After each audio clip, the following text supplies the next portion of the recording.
আসসালামু আলাইকুম ওয়া রাহমাতুল্লাহি ওয়া বারাকাতুহু।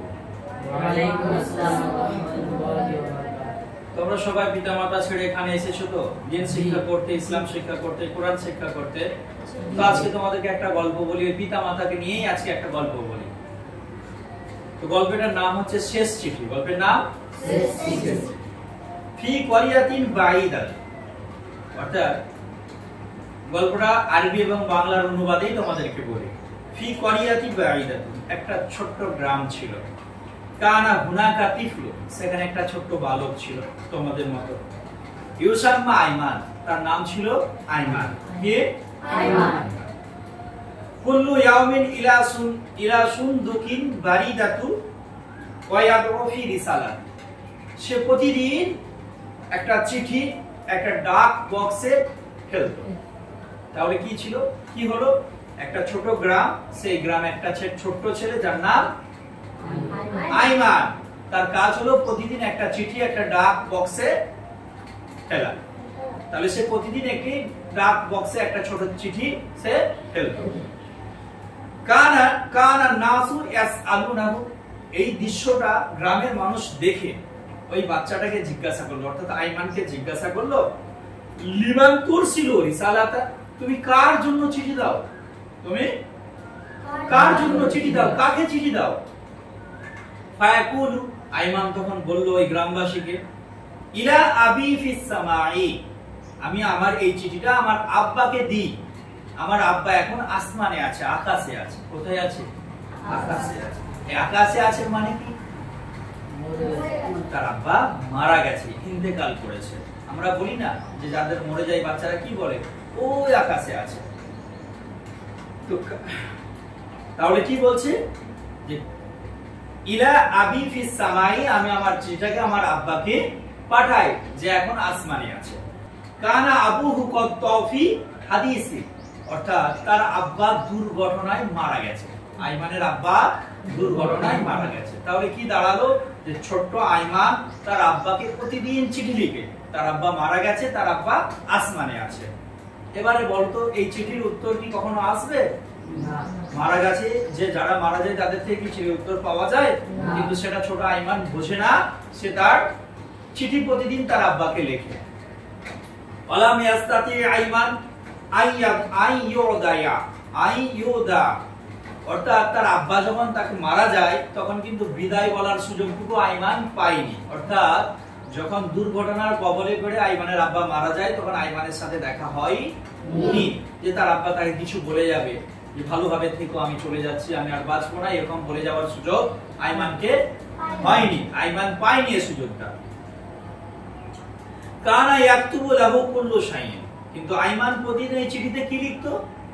প্রতিদিন লিখতো মাজা আকালা, সে প্রতিদিন কি খেয়েছে সেটা লিখতো।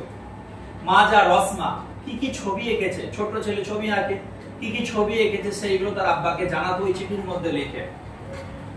ওয়ামান জাআলাহু ইয়াদহাকা, এবং সারা দিনে গ্রামবাসী মানুষেরা কে তাকে হাসিয়েছে এই কথাটা জানাতো। ওয়ায়াবকি ফি ইয়াউমিন, এবং সারা দিনে তাকে কি কাঁদিয়েছে তাদের নামগুলো তার আব্বাকে ওই চিঠিতে জানাতো, লিখতো। ওয়াজাদা রিসালাতা ফি সুনদুকিন ফাতাহাহা, সে প্রতিদিন এই চিঠি কিন্তু লিখতো, কিন্তু তার উত্তর কোনদিন সে পেত না।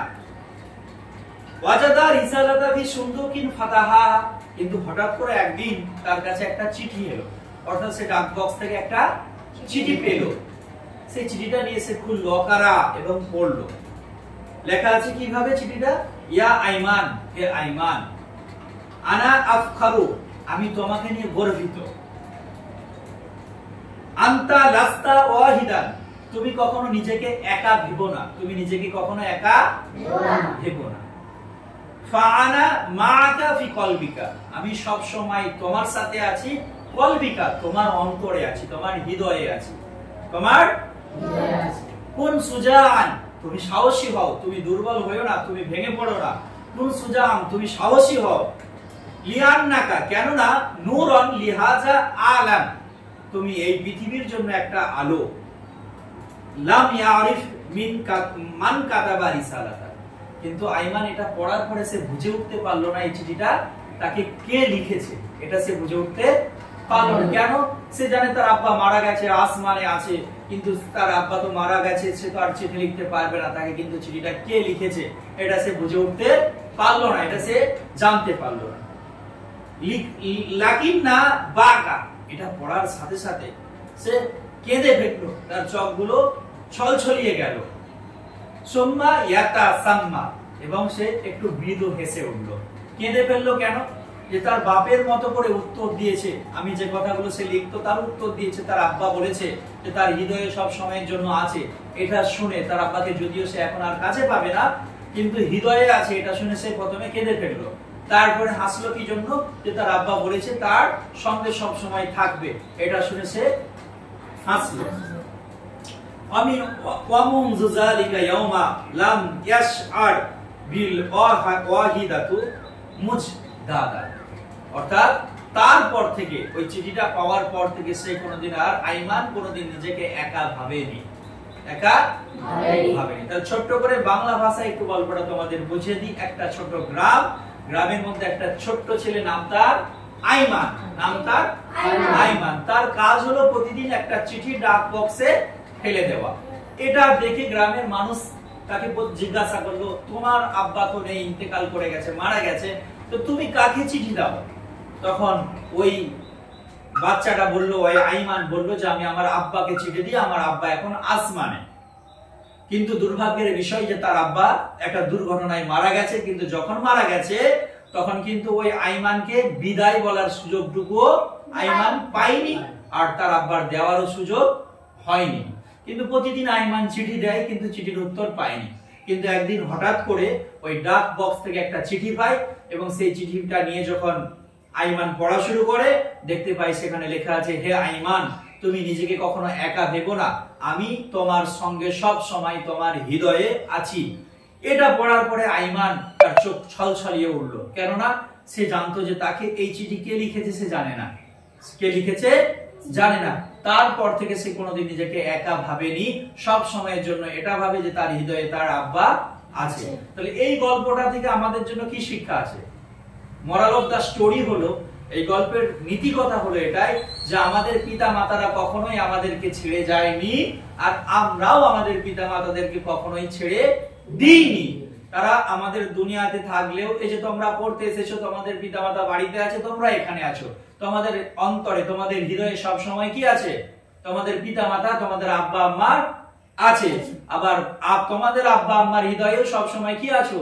তোমরা আছো। ঘরে তারা বলছে আমার বুলবুল থাকলে, আমার শাহিনুর থাকলে, আমজাদ থাকলে, আহাদ থাকলে এটা খেতো ওটা খেতো, তাই তো? আবু রায়হান থাকলে, আব্দুল খালিক থাকলে, এটা বলে না? তো তাদের হৃদয়ে তো কি আছে? তোমরা সব সময়ের জন্য আছো, তোমরা সব সময়ের জন্য আছো। হাকিবুর তার আব্বার হৃদয়ে আছে, আমাদের রিজওয়ান তার আব্বার হৃদয়ে আছে, ওসমান তার আব্বার হৃদয়ে আছে। তো মোরাল অফ দা স্টোরি এটাই যে আমাদের পিতা মাতাকে কখনো আমরা ভুলিনি, আর আমাদের পিতা মাতারাও আমাদেরকে কখনো ভুলেনি। আমাদের পিতা মাতার স্থান আমাদের হৃদয়ে, আমাদের পিতা মাতার হৃদয়ে আমাদের তার সন্তান, অর্থাৎ আমাদের স্থান। সো আমরা সবাই আমাদের পিতা মাতাকে অনেক অনেক বেশি ভালোবাসবো।